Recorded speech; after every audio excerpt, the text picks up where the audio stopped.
Muy bien, vamos a iniciar entonces con nuestro curso de filosofía, la semana número 4. La semana anterior estábamos hablando de las diferentes etapas de desarrollo de la filosofía griega.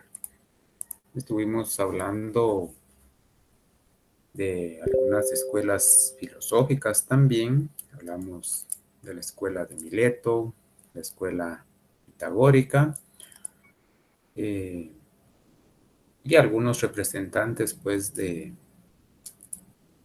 este, de estas escuelas pues específicamente, ¿verdad? En la escuela de Mileto hablábamos de Tales de Mileto, hablamos de Anaximandro, también Anaxímenes. Hablábamos de la escuela pitagórica que se centró, se enfocó básicamente pues en el estudio de las matemáticas y en este caso el número. Y pues el máximo representante de esta escuela pues fue Pitágoras, que ya vamos a profundizar más sobre este filósofo. Sin embargo, también pues existió la escuela filosófica de Elea, y esto pues se fundamenta en que acá se toma en consideración el logos humano, ¿verdad? Que hace referencia a la razón, ¿verdad? La razón que tiene el ser humano. En esta escuela de Elea, pues ya están ciertos representantes como Genófanes, tenemos también a Parménides, Zenón, Zenón de Elea, ¿verdad? En este caso, y también está Meliso. Adicional a esta escuela, también pues tenemos a la escuela de Éfeso. ¿Verdad?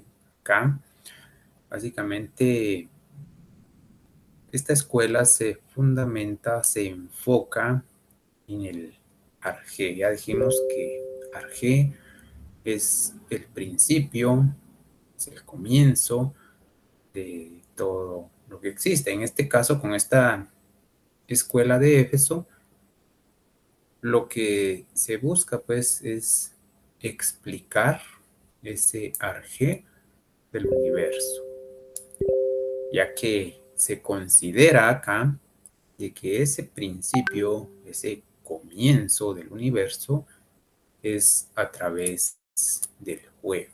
¿Ya? El juego, según esta escuela, el juego da origen, da comienzo al universo, todo pues lo que hoy existe.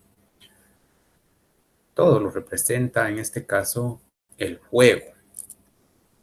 Los representantes de esta escuela, pues tenemos a Heráclito de Éfeso, ¿verdad? Quien es el fundador de esta escuela, y de acuerdo pues a su corriente filosófica, pues él considera de que todo está representado básicamente por el juego, ¿ya? Entonces se busca dar esa explicación en sí sobre el universo a través pues de su propio arjé. Hoy por hoy pues vamos a trabajar también que compete a esta semana y son pues los principales representantes de la filosofía antigua. Es importante mencionar pues de que con el pasar del tiempo fueron surgiendo muchos filósofos y cada uno de ellos pues tenía, de acuerdo a su doctrina, tenía asignado un objeto propio a la filosofía. Primeramente, pues vamos a conocer a qué se refiere esa filosofía antigua. Y no es más, pues, que aquella que se dio desde el siglo VI antes de Cristo hasta la irrupción del cristianismo, ¿verdad? En el Imperio Romano. Todos hemos escuchado hablar del Imperio Romano y cómo fue que este imperio fue apoderándose, fue expandiendo su poder a lo largo pues de muchos países. Entonces, eh, se toma como referencia pues esta filosofía antigua, el surgimiento de esta pues hasta la irrupción que se tiene del cristianismo. Y acá hablamos de representantes como Platón y Aristóteles, dos filósofos muy conocidos que hasta el día de hoy pues sus aportes han servido de mucho y siguen sirviendo a todas las ciencias que forman parte del proceso de conocimiento.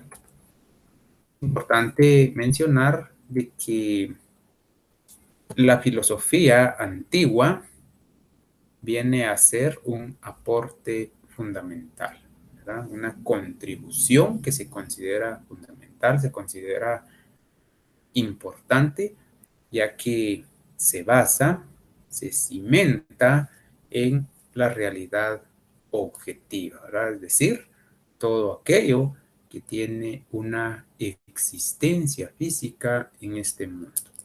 Y la misma filosofía antigua toma como punto de partida esta realidad eh, objetiva. ¿Ya? El punto de partida acá es sobre todo aquello que existe, que tiene pues una propia existencia más allá pues de la razón. ¿Verdad? Todo objeto, a toda cosa que tiene un espacio físico, ¿verdad? Que tiene materia, entre otros aspectos. Entonces, esa filosofía antigua se fundamenta en esto, ¿verdad? En que la realidad objetiva de todo lo que existe es el punto de partida para ir haciendo una serie de análisis e ir también pues dando respuestas a todo aquello que puede ir surgiendo, eh, derivado también pues de muchas interrogantes que como seres humanos podemos llegar a plantearnos.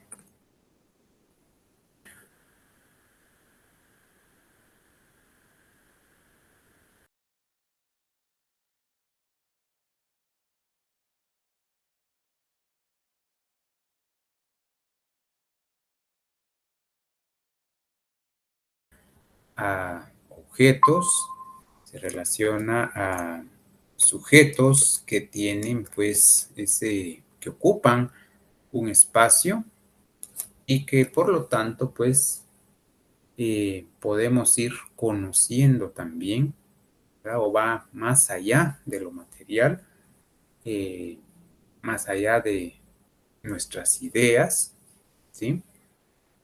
Entonces, la filosofía antigua se fundamenta en esto, ¿verdad? Todo lo existente y ocupa un espacio físico, es algo material y es más de lo que nosotros podamos conocer, más de lo que podamos saber y va mucho más allá, pues, de nuestras ideas, ¿verdad? Porque nosotros podemos tener ese conocimiento también a través, pues, de ideas que tengamos sobre algo.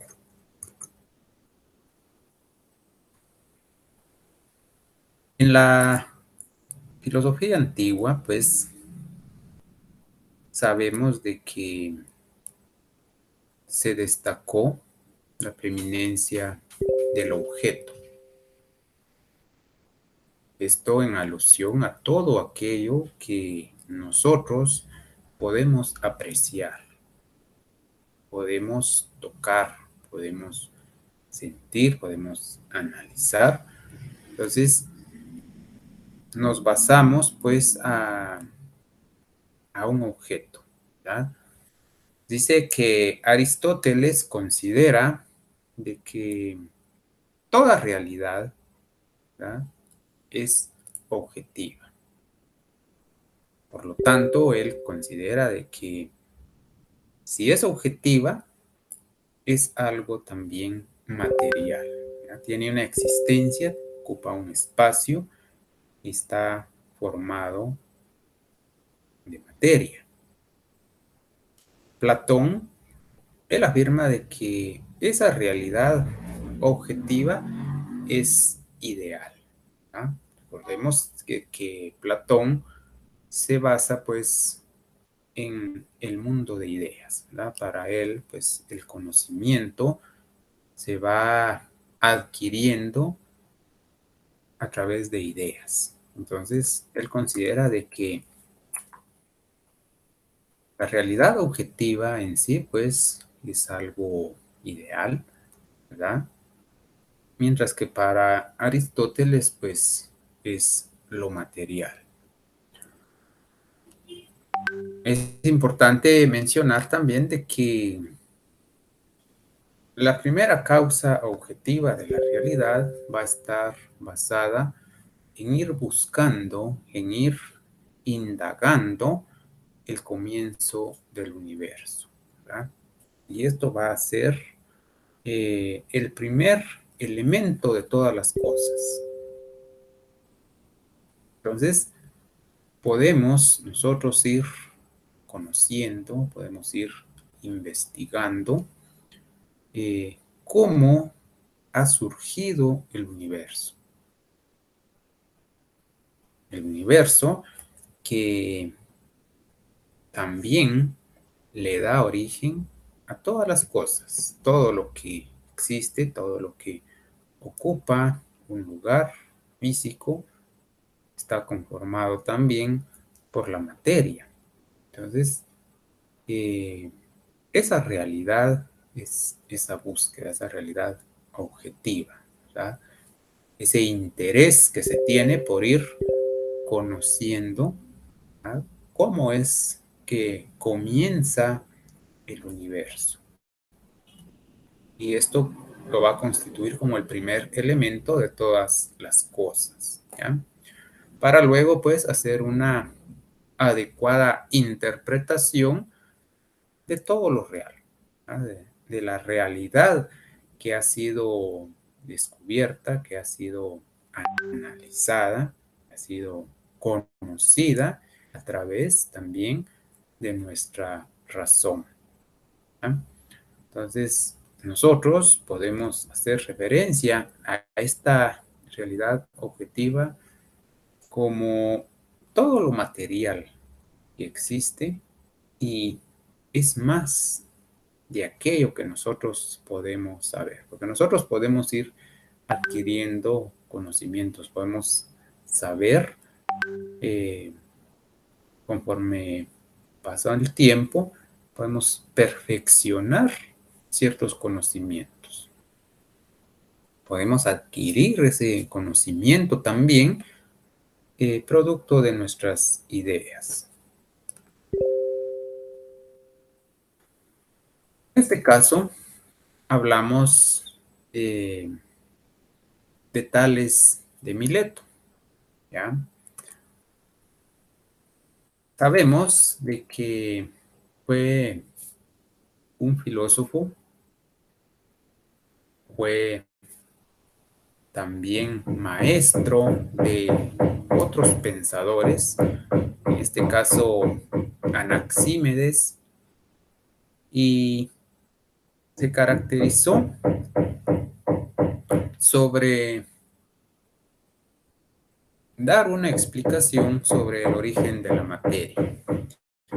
Y en este caso, pues considera de que la materia surge pues a partir del agua, ¿ya?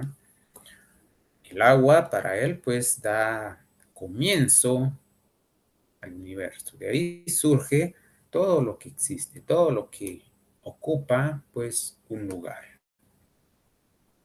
Además de esto pues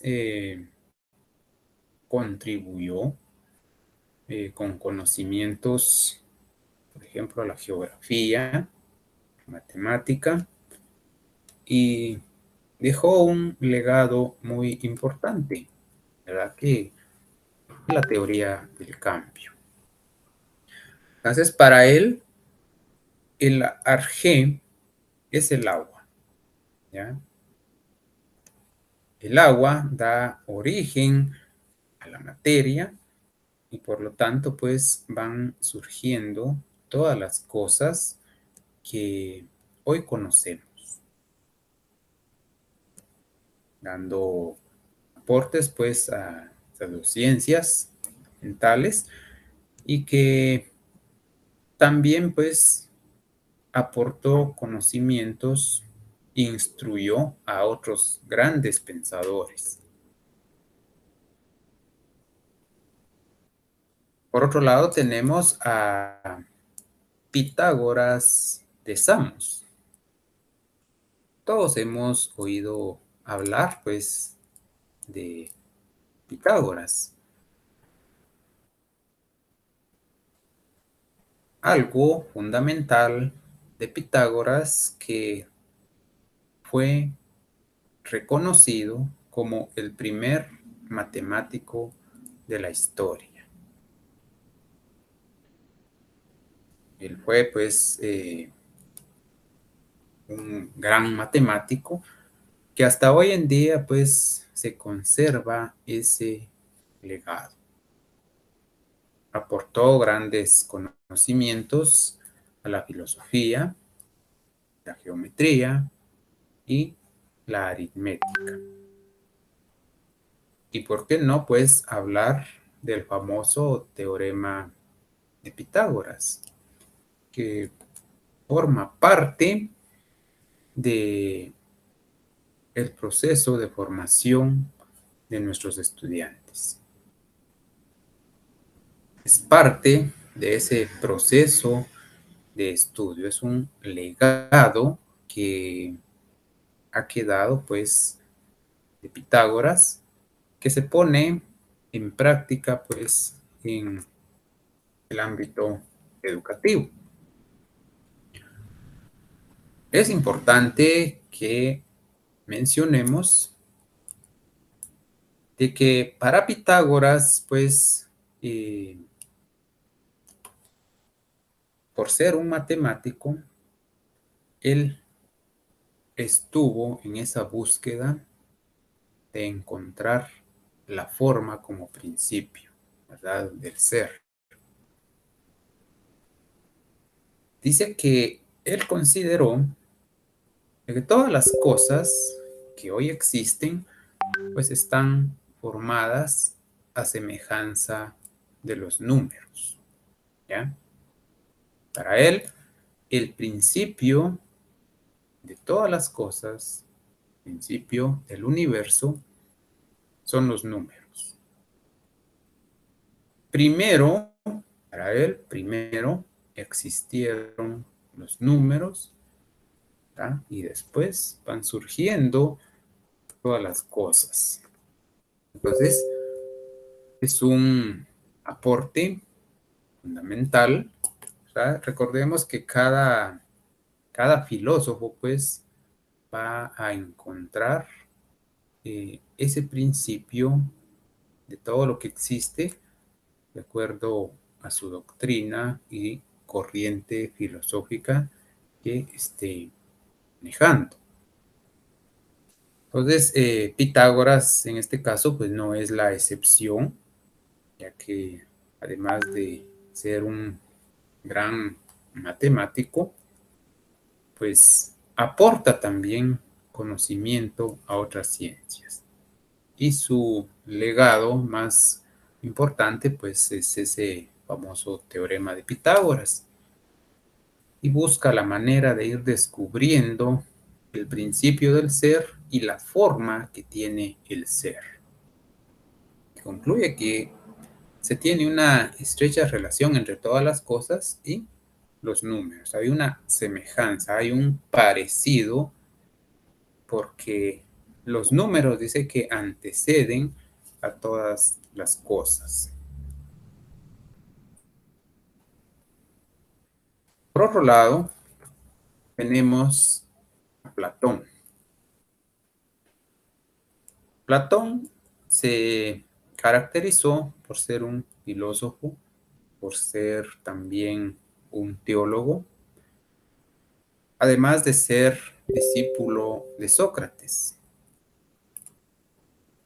Platón fue el creador, fue el fundador de la Academia de Atenas. ¿Qué sucedía en esta Academia de Atenas? ¿Por qué Platón crea esta Academia de Atenas? ¿Cuál era la intención que tenía él con esta academia? Simplemente quería enseñar teorías éticas. ¿Y esto para qué? Para poder crear también hombres mejor instruidos, hombres capaces que pudieran valerse por sí mismos. Entonces, toma esa decisión de crear, de fundar en este caso, esa Academia de Atenas, ¿verdad?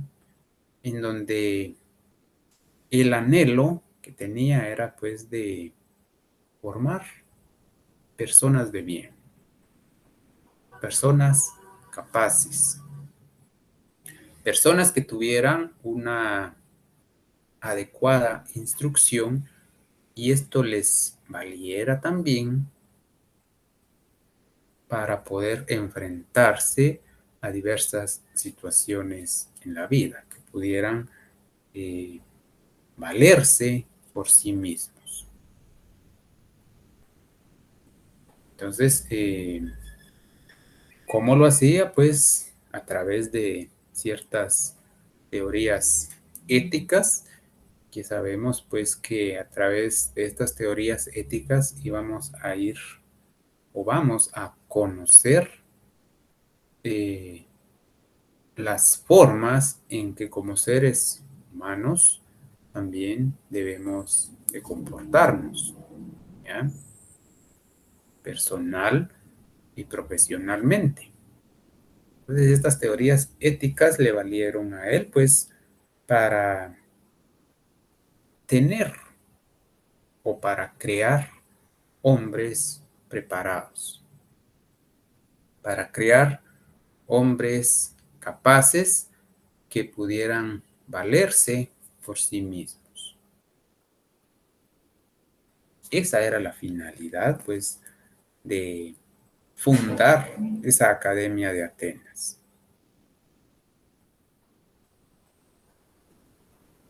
Brindar esas herramientas a los hombres para que estos desarrollaran una serie de habilidades, de capacidades, que tuvieran esa instrucción adecuada.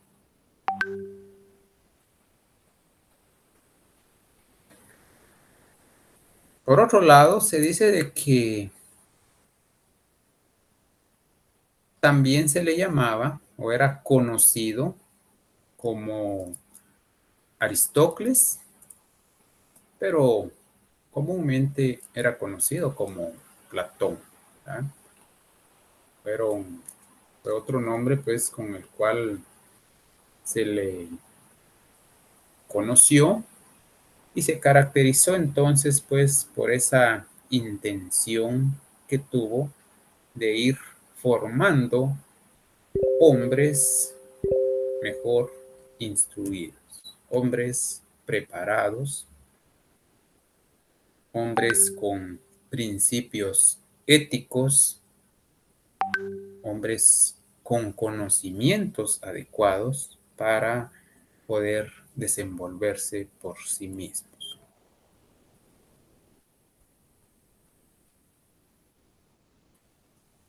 El porqué de la academia de Platón. A esta academia se le asigna ese nombre porque dice que estaba ubicada eh, en un lugar dedicado pues al héroe Academos. Dice que eran unos jardines, ¿verdad? Que estaban en honor pues a ese héroe. Y es por eso pues que de ahí se hace honor al nombre, la Academia de Atenas. ¿Verdad? ¿Qué quiere decir? En los alrededores eh, de Atenas. Era ahí pues en donde se pretendía eh, formar a los hombres, cumplir ese anhelo de Platón para que de ahí egresaran buenos hombres, hombres capaces.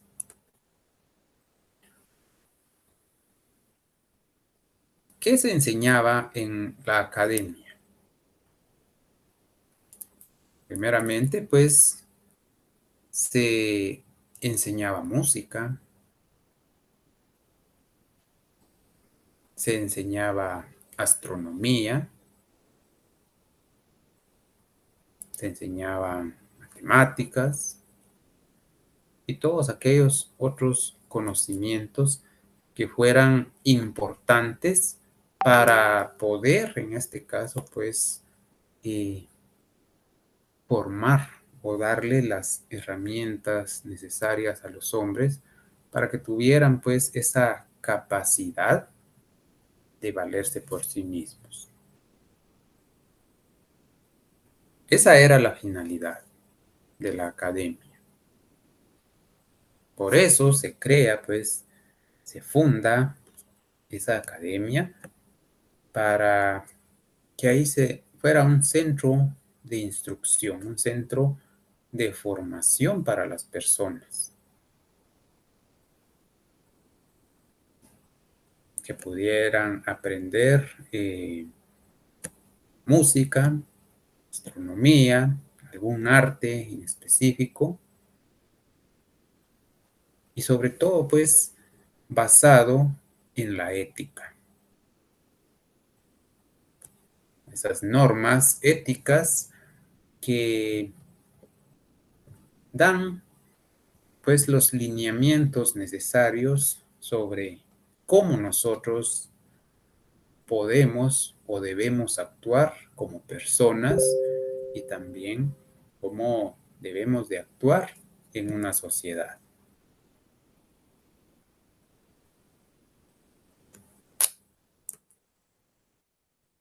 Por otro lado, tenemos a Sócrates.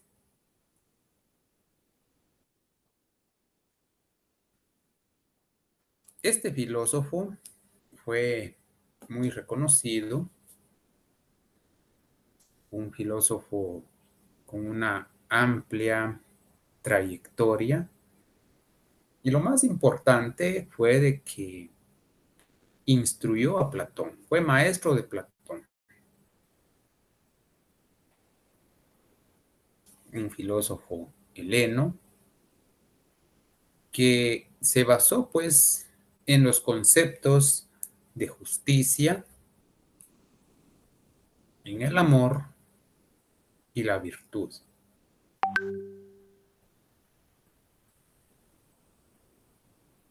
inculcó pues estos aspectos, ¿verdad? Que se comprendieran de una manera objetiva estos conceptos: justicia, amor y virtud. Aspectos que hoy en día, como seres humanos, debemos pues de reconocer. La justicia. Siempre, como humanos, deseamos lo justo para nosotros.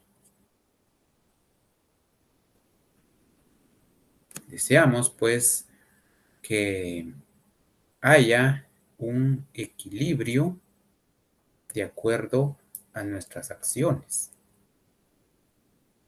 Y sobre todo, pues, que nuestras virtudes sean reconocidas.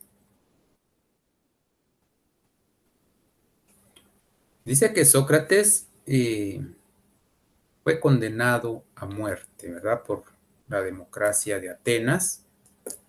¿Por qué razón? Por implantar nuevos dioses.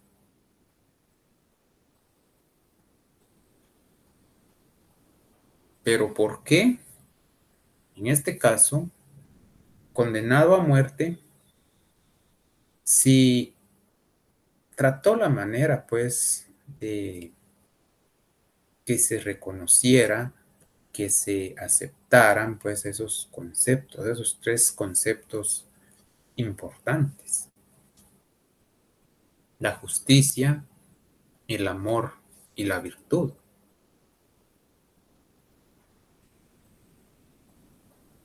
Si fue él, pues, quien también brindó ese conocimiento a Platón, ¿verdad? Fue su propio maestro, y hemos visto el legado también de Platón. Dice de que Sócrates vivió entre los sofistas. Algo muy importante de Sócrates era de que él enseñaba, ¿verdad? Él enseñaba a los hombres, pero no tenía ninguna retribución. Él hacía la diferencia, pues, de esos filósofos. Él no cobraba por enseñar. Era hijo de un padre escultor y una madre partera. ¿De qué manera Sócrates enseñaba? Lo hacía a través del diálogo.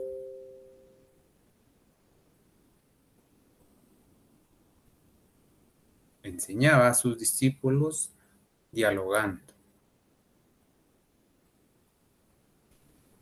Los ponía, en este caso, a trabajar.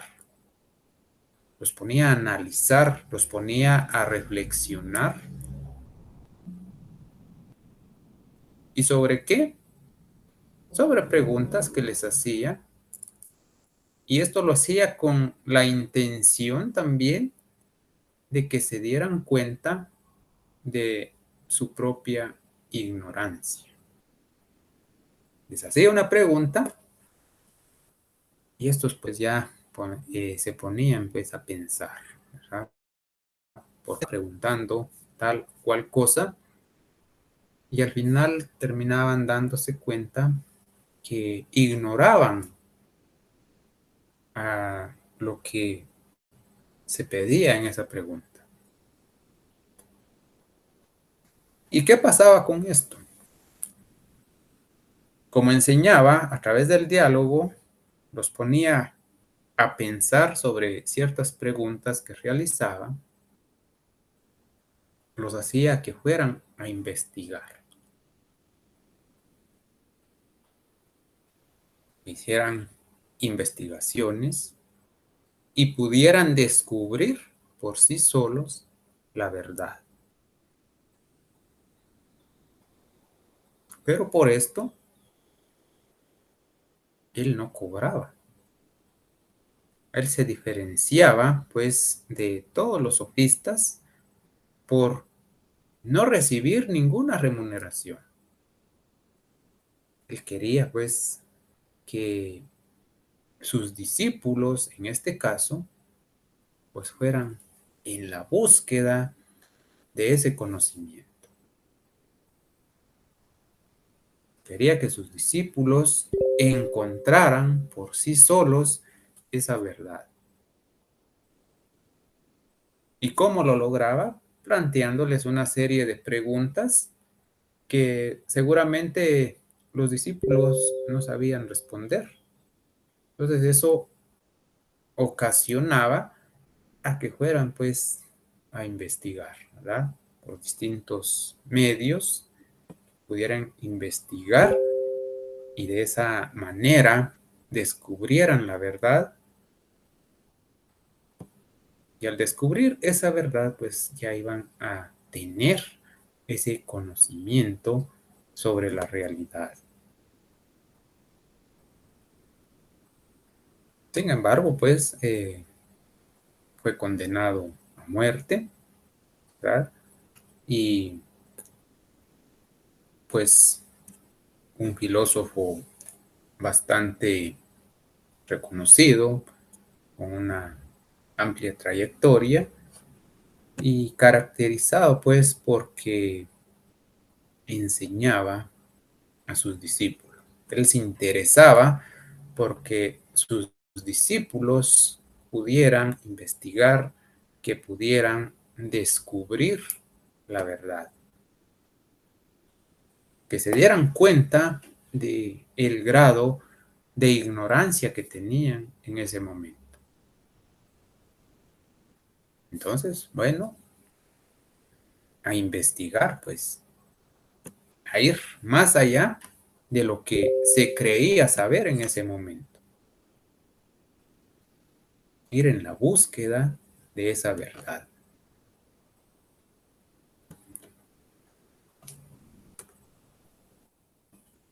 Por otro lado, tenemos a Aristóteles.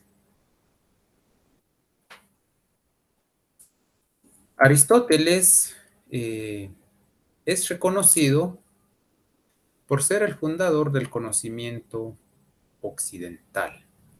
En este caso, también reconocido por ser el artífice de la biología y la lógica. Es considerado, pues, el padre de la lógica, ¿ya? Basado, pues, en proposiciones. Algo muy importante de Aristóteles es que escribió, eh, dice que escribió más de 200 textos sobre conocimiento científico, ¿ah? Conocimiento político, entre otros. Y hoy por hoy, pues, tenemos la lógica, ¿ya?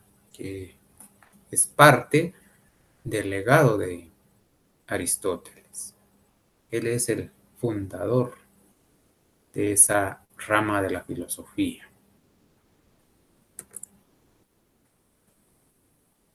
Dice de que Aristóteles consideraba al ser humano, además, dice, de ser un ser racional, lo consideraba un ser político, lo consideraba social. ¿Por qué lo hacía? Porque dice de que el hombre tiene la capacidad de pensar y tiene la capacidad también de poder convivir con otros. Entonces, para él, el ser humano era un ser pensante, un ser social, un ser relacionable. Entonces, pues, eh, hace diversos aportes, pues, a a las ciencias, ¿verdad? Surge la lógica, en donde pues se trata de analizar el pensamiento del ser humano. La filosofía de Aristóteles viene a cubrir gran parte de la historia del ser humano. Y ante esto, pues, se le denominó baluarte, ¿verdad?, de toda la Edad Media y también considerado como un filósofo de excelencia. Grandes aportes, pues, que hizo Aristóteles, que hasta hoy en día nosotros podemos apreciarlos, ¿verdad? Un ejemplo eh, claro, pues, la lógica, ¿verdad? Que en determinado momento, pues, se, se centra en el ser humano y en su propio pensamiento, ¿verdad? Basado en proposiciones que en determinado momento van a ser objeto de estudio y se les estará haciendo, en este caso, una valoración. Entonces, pues, es lo que nosotros podemos llegar a conocer y mucho más, pues, de este gran filósofo, ¿verdad? A raíz, pues, de esos más de 200 textos sobre temas de conocimiento científico, político, y entre todos aquellos otros conocimientos que son parte, pues, de las distintas ciencias que hoy en día conocemos. Vamos a finalizar ya nuestra clase. Seguiremos la próxima semana, primeramente Dios. Les deseo a todos un feliz descanso, una feliz jornada, en lo que terminan su jornada de estudios. Y desde ya, pues, que tengan una feliz tarde. Hasta la próxima semana. Bendiciones.